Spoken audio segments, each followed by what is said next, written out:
Hello, friends. Welcome to my YouTube channel, Electrical Hub. Today, we are going to discuss about one of the most valuable and the vital equipment, air compressor. Our motto is to reduce the energy consumption and save electrical power.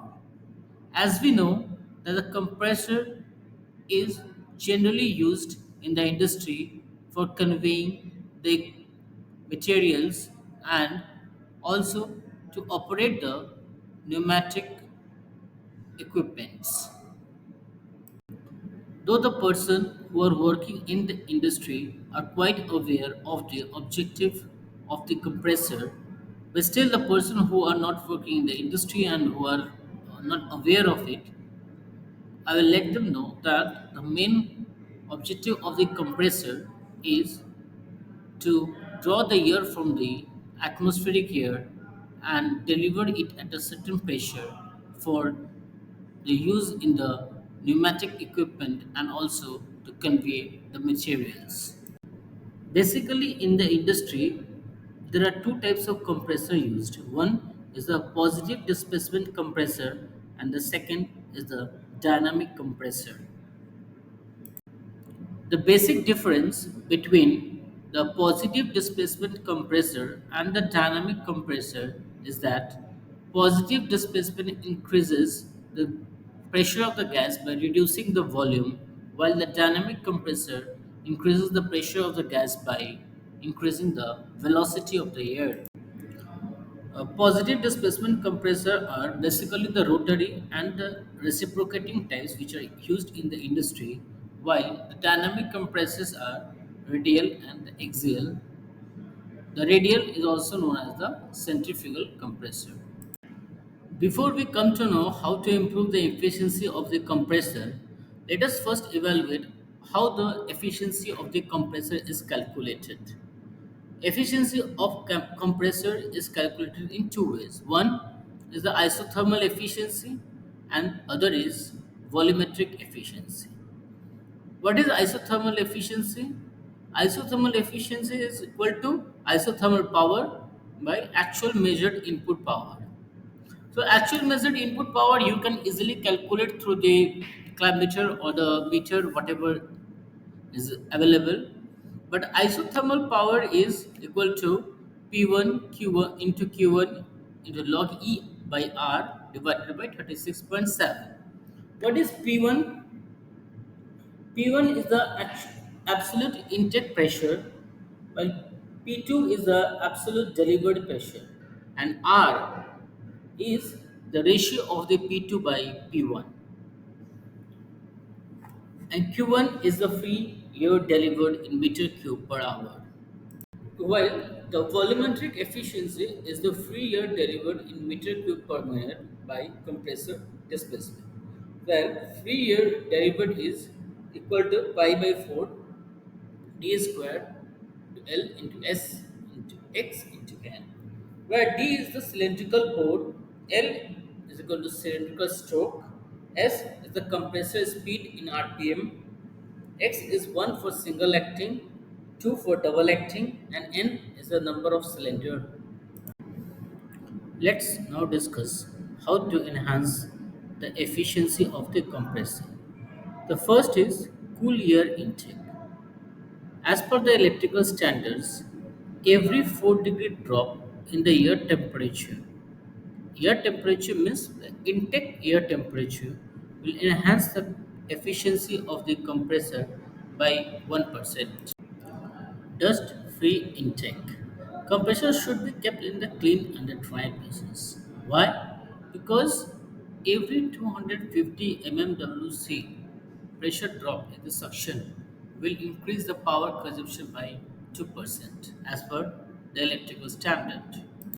Compressor should always be kept at the ground level because higher the elevation, the pressure of the air reduces. So the compressor consumes more power to deliver the same pressure. Intercoolers and the aftercoolers are quite important in the compressor because every 5.5 degree increase in the inlet air temperature While going to the second stage, it causes an increase in the 2% of power consumption.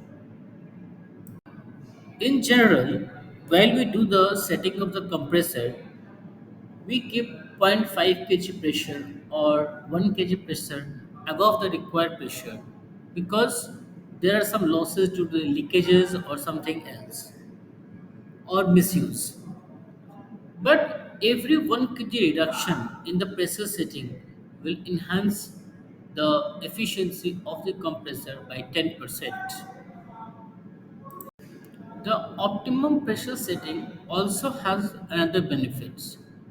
See, if you can arrange the compressor setting in such a way that one compressor is continuously on the loading and another is loading and unloading as per the requirement, then you will save enough power because the unloading of the compressor is only the wastage of the power. There is no use of that power. In the compressor, you should also segregate the low and the high pressure requirement. For if you will segregate the low and the high pressure requirement and the dryer requirement, then you can use the low pressure air from a very small compressor and the high pressure air from the big compressor as per the requirement. Then it will improve the efficiency of the compressor. Also, the dryer is important because dryer also consumes a certain power. So, if the dry air is not required, then use the normal air by the blower or the compressor. It will help in saving a lot of power. Sometimes we find out that the compressor is giving the required output 6 kg or the 7 kg, but we are not receiving the required pressure at the end use. So that should be that is because of the angle or the some leakages. We should, as per the electrical standards, it should be a drop of zero point 0.3 bar only in the header and 0.45 bar maximum in the distribution system. So, as much as you will reduce the droppage of the air pressure, the efficiency will improve. In case of the small compressor, in spite of the loading and the unloading system, you can go for auto on and off process. Because a small compressor can be used as the auto on and off process, so simply it will save the unloading load.